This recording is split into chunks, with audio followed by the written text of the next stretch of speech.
In the previous chapter of The Crisis, in Infinite Lands, we witnessed how Kara Zor-El cold-bloodedly murdered her adoptive father, the Monitor, after being manipulated by the Psycho Pirate.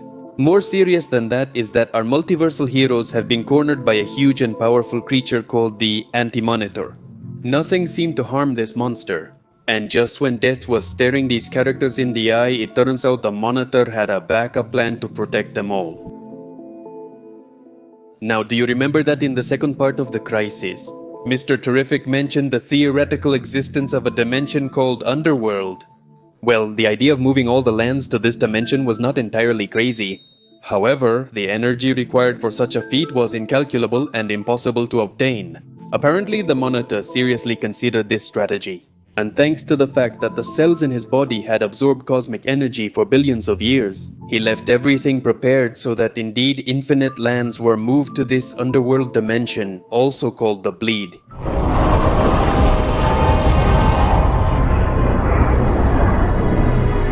What will happen now with Kara Zor-El? Will our heroes find a way to defeat the Anti-Monitor? How many universes from our favorite animated series will we see in this movie? Will we finally discover what Barry altered in time causing all this disaster? Will Batman ever stop being so grumpy? Will this video give Nagayo enough views so that he can finally buy his chicken Maruchan? We will find out very soon. I have many questions. Since we have a lot to tell, let's get straight to the story without wasting more time. Remember, if you enjoy this video, consider subscribing and turning on notifications to stay updated with new content.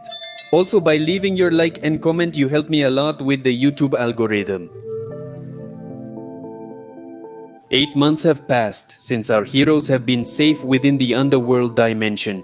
Several important events have happened since then, such as Wonder Woman being found still alive. Psycho Pirate somehow was captured by Lex Luthor from Earth 10. Kara Zor-El has been depressed since she killed the Monitor. And each of the worlds are constantly battered by natural disasters due to the instability of this limbo. The most alarming issue is that the bleeding is seemingly on the verge of collapse.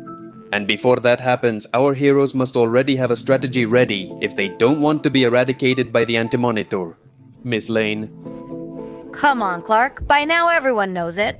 New characters also make their appearance in this movie, like the new Black Canary Dinah Lance, the daughter of the original Black Canary Dinah Drake from Earth 2. I love. A group of heroes investigates a mysterious energy curtain in Metropolis, seeking to uncover its nature and purpose. That is the question. My 20 viewers already know, but the Justice League will find out the hard way since they never watch my videos.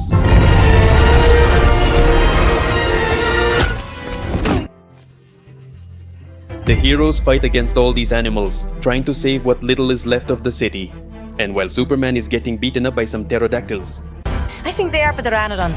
Wonder Woman regains her forgotten ability to communicate with animals. This earns a point for the movie. And that's without mentioning that in Aquaman's land apparently they also made the Jurassic World movie.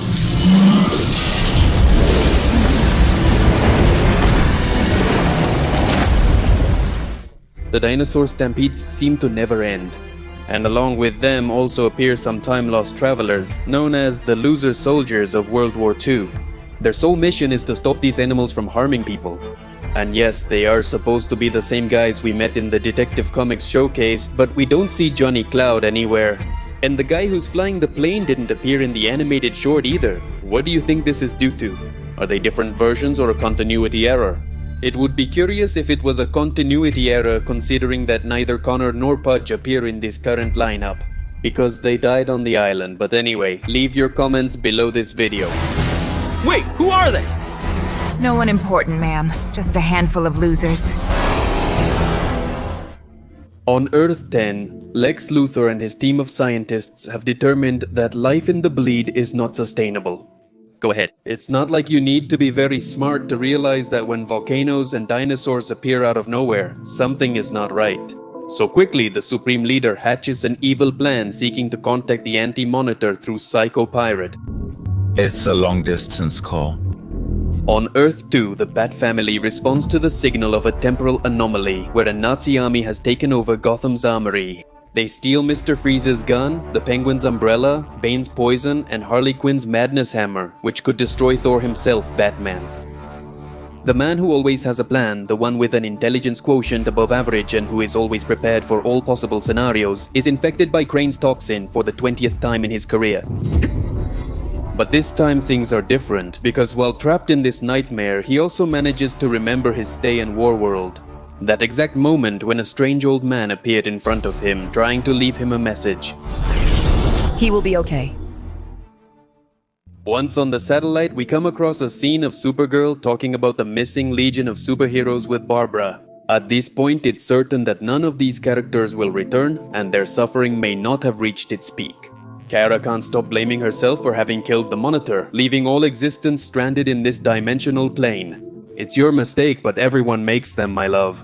The conversation is interrupted when the ship's alarm warns of the arrival of an unauthorized person to these facilities. The very Lex Luthor from Earth 10 Luthor notifies the heroes that the bleed is tearing apart.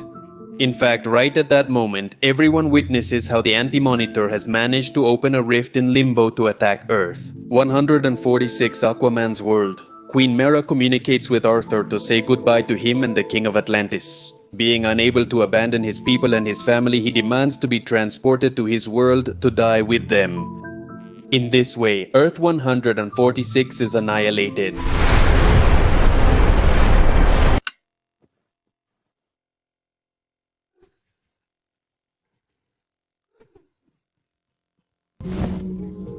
We return to Bruce Wayne, who has finally awakened after being attacked with Crane's toxin. Dr. Chappelle updates Bruce about the recent arrival of the Anti-Monitor a few days ago, and that in addition to Earth 146, the creature also destroyed Earth 88 and 2112 lands that, in case you were wondering, are not catalogued within the last official record of the multiverse we saw in Dark Crisis. Which wouldn't be much use anyway, considering that in audiovisual media the Detective Comics multiverse always has different numbers, and although it seems impossible, it also makes even less sense than the comic book multiverse. So relax, nobody knows who those randoms were and therefore it doesn't affect us. If they had been that good, they wouldn't have died. Okay. Speaking of the dead, no, not these dead, speaking of a different kind of dead. Bruce is still somewhat stubborn about his hallucination with the supposed Barry Allen in the war world. Dr. Elizabeth Chappelle, formerly known as Dr. Midnight, attempts to comfort him, stating that everything was caused by Crane's toxin. But Mr. Wayne was not convinced of this, so he set out to find a doctor specialized in another field. This is where Dr. Fate appears again, asking what the Batman is looking for. Batman tells them all about his experience in Warworld, and that finally, after all this time, he had understood that this person was Barry Allen just before his death. Which, by the way, our heroes never knew what happened with Flash and Iris West. During the construction of the towers, Fate uses his magic, revealing that Batman's instincts are correct. Now, the mission is to decipher the phrase mentioned by Barry, "You must return before the beginning." Unfortunately, moving through time is still not possible. It seemed that there were no options to solve the riddle. At least until Jon Stewart remembers that strange vagabond with whom he fought the demons. Shadow said his name was John Constantine. Turns out Constantine had left when the lands were moved to the Bleed. He had no intentions of seeing everything destroyed again, just like before. Or at least that's what he said right before disappearing. Searching for him in the multiverse seemed like an impossible task, so now everything depended on the best detective in the Detective Comics universe, Detective Champ. But unfortunately, since he was not available due to scheduling issues, we will have to rely on Batman. The Bat immediately begins the task, and they end up finding Constantine in a seedy bar on Earth. 18. John had only been dedicated to getting drunk in recent months and was not thinking about anything else. Inevitably, the heroes draw attention because of their way of dressing and also because of Jon Stewart. Hey friends, we have a "be careful with me." How do you finish that sentence? And even though Dr. Fate tries to calm those present, it doesn't help at all. By the way, we see Badlash here again, although of course it's not possible for him to recognize Wonder Woman. He helps them clear the place while they interrogate Constantine together. Dr. Fate immediately clarifies that this subject is older than the multiverse itself. He was the answer to him before the beginning. And although John would also like to remember his entire history, he is still not able to fully recover his memories. Because of this, the Sorcerer, agent of the Lords of Order and defender against darkness and chaos, begins a complicated ritual. To delve into the deepest parts of this man's mind, he listens to the witch's words and hidden secrets in the night. New fissure in the holy blood reappears, causing a massive earthquake in Earth 2. The powerful and veteran Justice Society did not hesitate for a moment to do whatever they could to save everyone. And to prevent this world from also being eradicated, an Alpha Ultra Multiversal Intergalactic Defense Team is deployed for. Forget this part, knowing there's nothing left but accepting defeat. Dinah Drake says goodbye to her daughter, saying that she is very proud of the woman she has become. Goodbye, Justice Society. Your movie was always my favorite in the Tomorrowverse. After this terrible event, Lois Lane begins to wonder how it is possible that out of nowhere the Anti-Monitor was able to locate them in this underworld. It's as if someone, I don't know, maybe someone evil had leaked information to the enemy. I don't even have to turn around to feel Miss Lane's eyes on me. Indeed, Lex confesses everything. He is clearly insulted by those present. But once he explains his plan, it really seemed like there were no more alternatives to ensure everyone's survival. So Luthor did what was necessary, what no one else would have dared to do. He sacrificed the location of several lands so that everyone could closely observe the creature until they found a weakness. On the other hand, Batman, along with Constantine, can finally enter the latter's memories thanks to Dr. Fate's magic. First, they encounter a memory of the Spectre, and immediately afterwards they observe the ruins of a destroyed world. A world that is quite familiar to us. I wish this was a nightmare, bats. But was it real? Batman didn't know what this meant, so John explained to him that everything he saw around him was the fault of a conqueror named Darkseid. The Bat watched the exact moment when John Constantine manipulated Flash with a spell to alter history. This was the origin of the Crisis on Infinite Earths, as a part of John traveled with Flash. In their journey through time, Batman and Constantine were able to follow the speedster to his arrival at Apokolips, a place that the Bat had never seen before, or at least not in the reality of the Tomorrowverse. Flash entered the facilities leaving behind only a pile of corpses. It seemed to be a death speedster. Constantine explains that the magic he used at that time required a part of his soul. Watching Flash reach a small and defenseless Darkseid, John recounts that he had anticipated that Barry would not be able to kill the creature, and as a backup plan, he had bewitched him to become the Walking Death. Of course, Barry Allen didn't know, and even though he backed off, determined to let the future Conqueror live, his mere presence in this place had already condemned the life of Darkseid. Because this being was a pillar in time and space. His death caused the awakening of the multiverse, triggered the awakening of the Anti-Monitor, and brought about a crisis in reality never seen before. While Commandi's post-apocalyptic world was being wiped out, our intergalactic multiversal heroes were watching from a distance, trying to find some weakness in the Anti-Monitor. Realizing that even their best shields were not strong enough to resist the creature, they soon began to lose hope and believed that all the destroyed worlds were in vain. However, Lex Luthor remained firm in his idea despite the annoying screams of his companions. The evil bald man had figured out that the Anti-Monitor was made of dark antimatter, just like the shadow demons, therefore it should be susceptible to light attacks. Despite Shiera's claim that they had exhausted their options against the monster without success, Lex pointed out that they hadn't actually tried everything. Each Earth of the multiverse brought its own sun to the bleeding. The concentrated energy was right here, at the same point.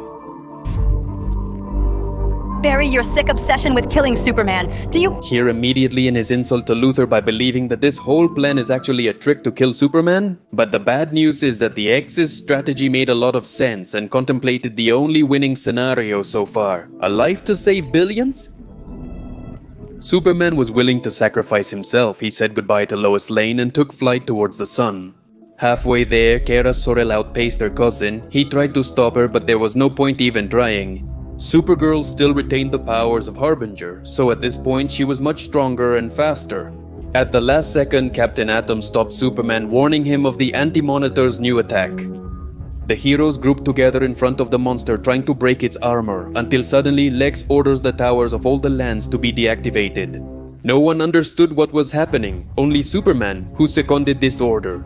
Mr. Terrific obeyed, taking everyone out of this dimensional plane, once outside and before the Anti-Monitor destroyed the Earth. 16? Yes, in theory, the Earth of Young Justice. This monster was hit by a powerful ray that forced it to retreat. It was none other than Warworld, commanded by John Johns. In reality, the war world never exploded but was transported by a Z-ray to another place in the universe, and Adam Strange and his daughter had a little to do with this. As I explained in a video, the war world feeds on the emotions of its captives. It's a war world based on the pre-crisis comic version. You're welcome. Superman has the brilliant idea to use John's psychic abilities to convince Psycho Pirate to do something good this time. And they need to do it soon. They have to break the Anti-Monitor's armor before Kara finishes charging solar energy. Wow, how intense. After finishing playing Ouija, Batman and company can see an emerald flash outside the bar. It was 3 recruits from the Green Lantern Corps, in addition to Razor, a Blue Lantern. It's implied that at least the 3 of them belong to the generation following the events of the Green Lantern movie, Fear My Power. For the same reason, it is implied that Aya also belongs to Earth, one from the Tomorrowverse, and therefore could not be the same version of Aya that we know, neither from the cancelled Green Lantern animated series, nor the Aya that could have appeared in a hypothetical 5th season of Young Justice. As for Razor, this is left to your imagination. They don't pay me enough to explain this in detail. I recommend that if you want a slightly more detailed opinion on this, then stay until the end of the video. Fair enough. When the Anti-Monitor was about to attack the war world, the powerful Green Lantern Corps appeared to defend it. A recharged Supergirl flew towards Kal-El only to say goodbye for good. Thank you, I love you. The pirate used his skills to synchronize the emotions of the entire multiverse to fuel the war world. As a result, the next shot was so powerful that it not only dissolved the antimatter launched by the monster, but also managed to break its armor for much longer, allowing Supergirl to unleash all the solar energy inside, and in this way, the Anti-Monitor has been destroyed forever.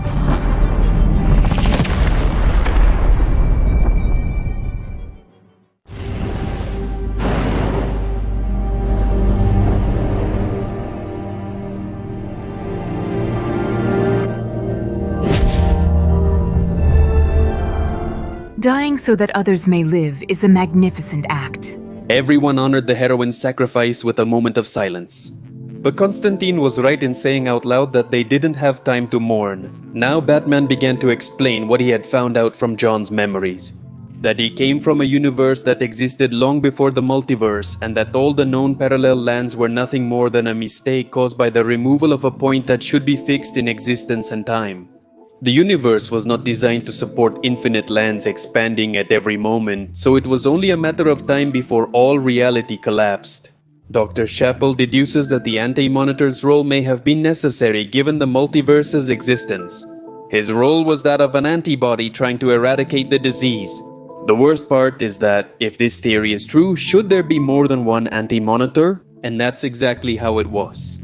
The heroes quickly tried to find a new strategy to resist, but deep down they knew it was futile. Even Lex Luthor had already given up, thanks to his conversations with Kara Barbara. He remembered the existence of a miraculous machine that was once in the possession of the Legion of Superheroes, and that was currently hidden in a pocket dimension. Due to her danger, Nightshade is chosen for the task of searching for this artifact, and thanks to Martian Manhunter, they can find it without too many problems. Heroes and villains were arguing about the solution to this conflict. Some thought about destroying the Anti-Monitor fleet, but what good was that if the multiverse was going to collapse? Anyway, Constantine claimed to have the solution to the dilemma, but his answer probably wouldn't please anyone.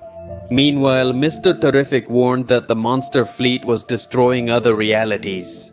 Earth 508, for example, the world of the Super Friends. Earth 2003, the home of the Young Titans. And last but not least, also Earth 12, better known as the Timber. You want to pass it to me? I know, if this is going to end. At least I'll say goodbye like this, being Batman. No. Come back! Pablo, why aren't we alive? Constantine's proposal is to create a new universe, one where all existing versions of the heroes would merge into a single original form. This would be a world where everyone would share a single story and no one in this place would remember anything that happened. Superman quickly refused this alternative. He couldn't afford to abandon the worlds that had already been destroyed, but Lois convinced him to go ahead.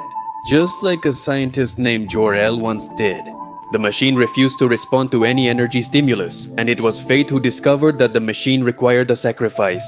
John Constantine gives in to Luthor's demands upon realizing that this whole conflict started because of him. However, the miraculous machine seems not to accept it. It is then that Wonder Woman makes a decision. Diana, for a long time, unlike many, considers her immortality as a curse. She saw the Amazons die in the war, her loved ones. Every bond with anyone she cares about inevitably came to an end sooner or later. But she was still standing there, and so she would be until eternity. Finally, she had decided that her curse should become the salvation of everyone else. 1 billion people have died around me. No one should go through something like this. Wouldn't this give meaning to my life? The miraculous machine accepts the sacrifice of Wonder Woman. A portal showing a new universe appears in front of our heroes. The Spectre also appeared just to witness this new beginning. Earth 2's Superman is the first to cross into the new world, and the others followed him almost immediately. All the characters from this multiverse leave without looking back, hoping to meet in the new life. The Question is one of the characters who decides not to go through the portal, considering this new beginning as something false, built on a deception that no one will remember. Psycho Pirate was forgotten on Earth 10 until its destruction, pleased by the silence resulting from the disappearance of the heroes and villains. The Spectre also does not cross into the new universe. And finally, Constantine, who believed he was being awaited in hell, actually seems to have been freed from his sins. However, instead of taking the path to the portal, he decides to turn around and apparently disappears along with the old multiverse. On New Earth, we see a young Diana playing on the island of Themyscira. Her mother, Queen Hippolyta, asks her to be careful with what she does. After all, she is not an immortal princess. And so, in this way, this is how the story ends. Officially, the Tomorrowverse has come to an end. My friends, and for my part, all that remains is to thank you for having accompanied me on this long journey. Analyzing trailers, published news, theorizing about the saga's future, and uncovering existing clues was enjoyable. In the end, at least in my experience with these movies, the conversations and exchanges of ideas with you were the best part of the Tomorrowverse. Once again, total thanks. It's uncertain what Detective Comics will bring in terms of animation in the future. We currently already have a varied catalog in terms of series and some movies that are yet to come. But many of us wonder if we will soon have a new animated movie universe, which I think is unlikely. A common question I've received on social media is about the link between the Tomorrowverse and James Gunn's DC universe. Even some have told me that this glimpse of young Diana is a preview of what Gunn has been working on with the Amazons. Or the Wonder Woman animation he also mentioned earlier. Well, at least I have many reasons to believe that it's not the case. Gunn shares news of advancements or renewals for new seasons of any series or animated movie on his social networks. Still, he is not involved with those products. Be it my adventures with Superman, Harley Quinn, to name a few, but do you know what he has said about the Tomorrowverse specifically? Nothing. What? Just like that? He has completely ignored it. I think if these movies really had even the slightest importance to the DC universe, we would have known for months. Now, as for the elimination of the Timbers and the Titans, well, yes, it has been surprising and even somewhat shocking to see them disappear. But most likely they are just lands similar to the ones we know. That is, the original worlds are safe in some other multiverse, and the proof is in Darkseid himself. Do you remember that the crisis started because he was erased from existence?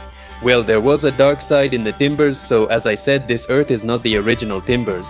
I enjoyed that this was Kevin Conroy's final role, and they also brought back Mark Hamill to his iconic part. And the same with the actors who voice Razor and Terry McGinnis. But back to the topic. Yes, in the end, if this wasn't the real Timbers, can we assume that the other realities weren't the originals either? Or at least that's my perspective. Everyone is free to form their own opinions. In the meantime, I have nothing else to say. Thanks for stopping by. Friends, my name is Alex for the Negacho channel. See you later. Thank you.